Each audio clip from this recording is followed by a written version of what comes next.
जीवन लक्ष्य का निर्धारण।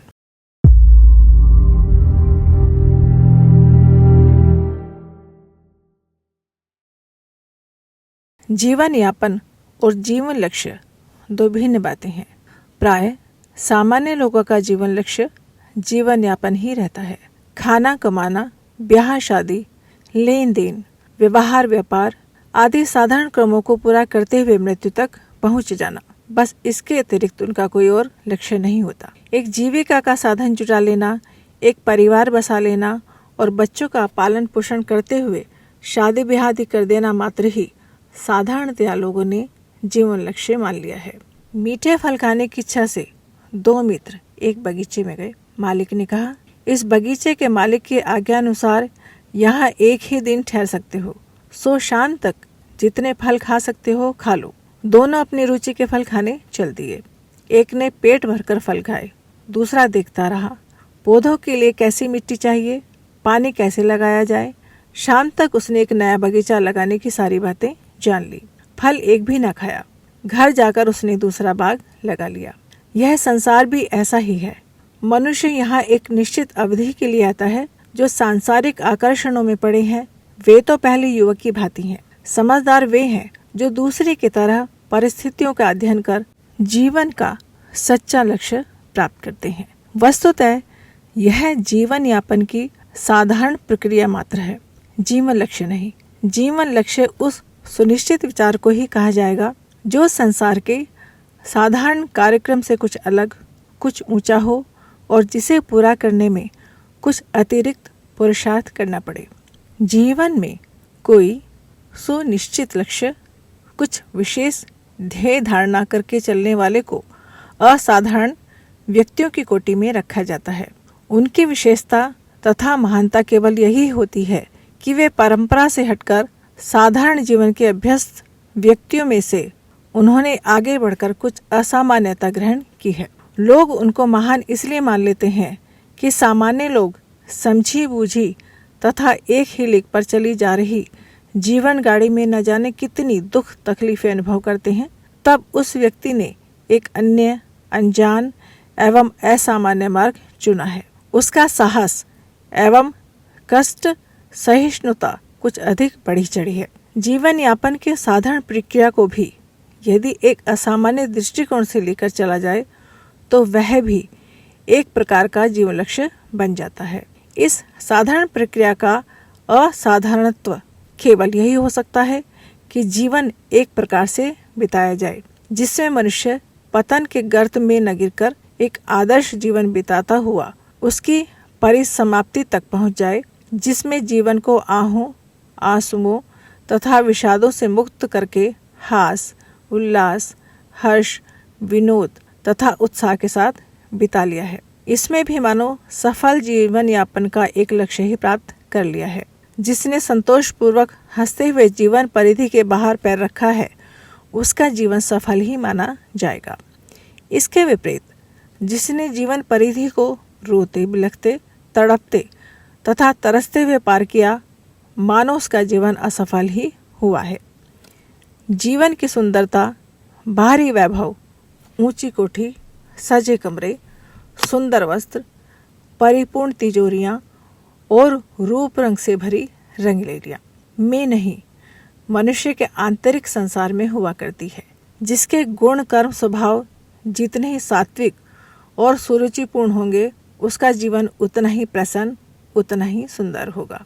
जो अविचारी, व्यभिचारी अथवा अवगुणी है वह कितना ही धनवान, शान शौकत वाला हो, सुंदर शरीर और रहन सहन वाला क्यों न हो, सुंदर जीवन की परिधि में नहीं आ सकता।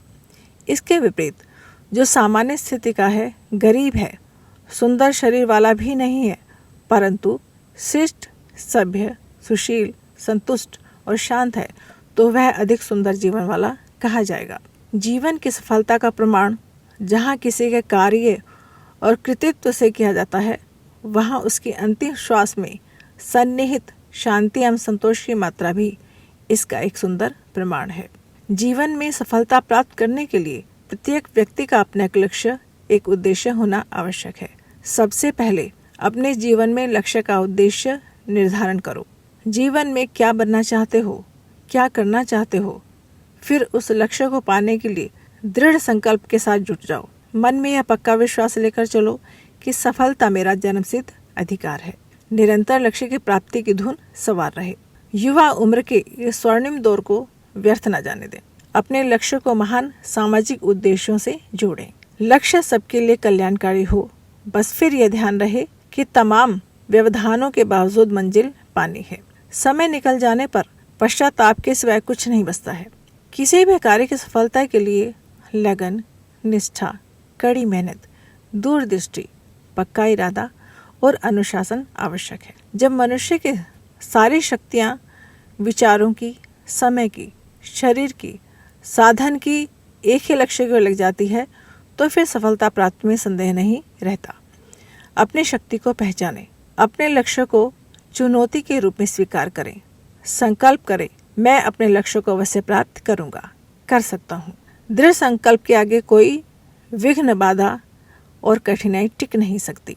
अपने लक्ष्य की प्राप्ति हेतु सदा जूझते रहो, जूझते रहो, जूझते रहो, कभी हिम्मत न हारो। सच्ची लगन और निरंतर प्रयत्न, यही दो महान साधनाएं हैं जिनसे शक्ति को प्रसन्न करके उनसे इच्छित वरदान प्राप्त किया जा सकता है। आपने जो भी अपना कार्यक्रम बनाया हो, जो भी जीवन उद्देश्य बनाए हो, उसे पूरा करने में जी जान से योजना पूर्वक जुट जाइए। सोते जागते उसी के संबंध में सोच विचार करते रहिए और आगे का रास्ता तलाश करते रहिए। परिश्रम, परिश्रम, घोर परिश्रम आदत में होना चाहिए। मत सोचिए कि अधिक काम करने से आप थक जाएंगे।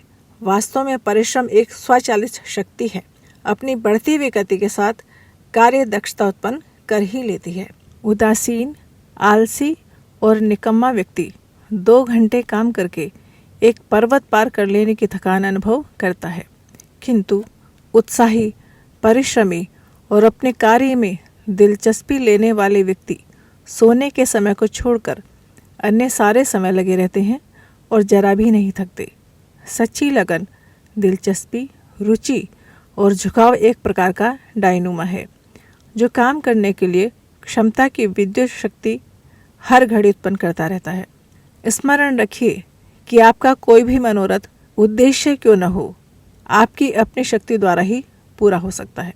इधर उधर बगले झांकने से कुछ नहीं होगा। दूसरों पर भरोसा किया तो निराशा ही हाथ लगेगी। अपने उद्देश्य को प्राप्त करने के लिए अपने पांव पर खड़े होइए। अपने कार्य में सच्ची लगन और दिलचस्पी पैदा कीजिए एवं मशीन की तरह जी तोड़ परिश्रम के साथ काम में जुट जाइए। अधीर मत होइए।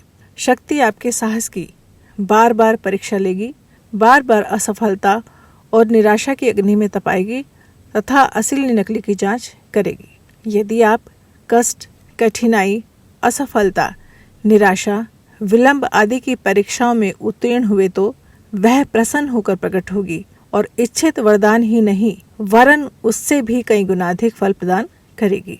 बहुत से व्यक्ति जो अपने को स्वभाव से निर्बल और सामर्थ्यहीन समझ लेते हैं, सहज ही विश्वास कर ही नहीं सकते कि परिश्रम से हम महान शक्तिशाली हो सकते हैं। वे अपने वर्तमान दुर्बल अवस्था को देख यही विचार करते हैं कि हम तो सदा इसी प्रकार दीनहीन एवं दबे हुए रहने को ही उत्पन्न हुए हैं।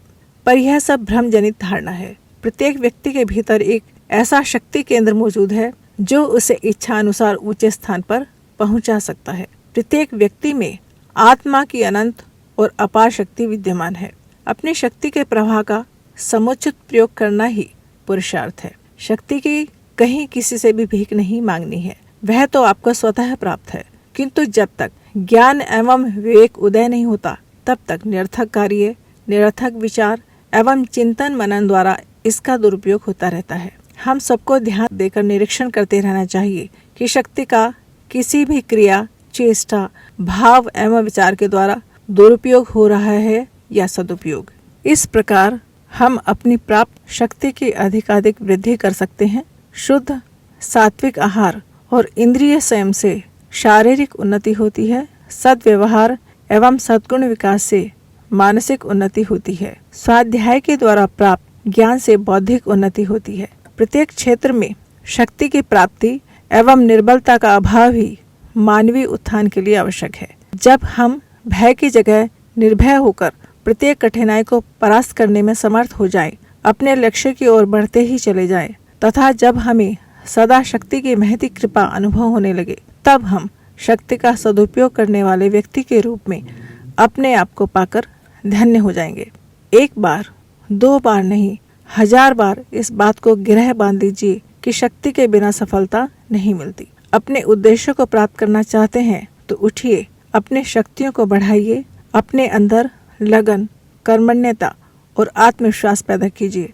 हमेशा अनुभव करते रहें कि मैंने अपने सिर पर लक्ष्य प्राप्ति का कफन बांधा हुआ है और इसके मार्ग में आने वाली हर विघ्न व बाधा का सामना करने के लिए अपनी कमर कस ली है। अब संसार की कोई शक्ति मुझे लक्ष्य प्राप्ति से रोक नहीं सकती। ऐसे दृढ़ संकल्प के साथ आगे बढ़ने पर आप पाएंगे कि कदम कदम पर सफलता परछाई की तरह आपके साथ है। जब आप अपनी सहायता खुद करेंगे तो ईश्वर भी आपकी सहायता करने के लिए दौड़ा दौड़ा आएगा। गारफील्ड स्कूली पढ़ाई के साथ पुस्तकालय में नौकरी भी करता और ज्ञानवर्धक साहित्य भी पढ़ता। युवा होते होते ग्रेजुएट बन गया और दूसरी अच्छी नौकरी भी मिल गई। बचे हुए समय में वह समाज सेवा के अन्य कार्य करता। उसके स्वभाव और चरित्र से उस क्षेत्र के लोग परिचित हो गए थे। प्रगति पथ की अनेक मंजिलें पार करते हुए गारफील्ड अमेरिका की राज्यसभा का सदस्य चुना गया। अगले चुनाव में राष्ट्रपति पद मिला। यह सफलता उसे अपनी योग्यता और सेवा साधना के बलबूते उपलब्ध हुई थी। इस प्रकार यह पद हर व्यक्ति के लिए खुला हुआ है। जो किसी की प्रतीक्षा न कर स्वयं पुरुषार्थ में संलग्न होते हैं, वे अपने संकल्प शक्ति से लक्ष्य को प्राप्त कर ही लेते हैं।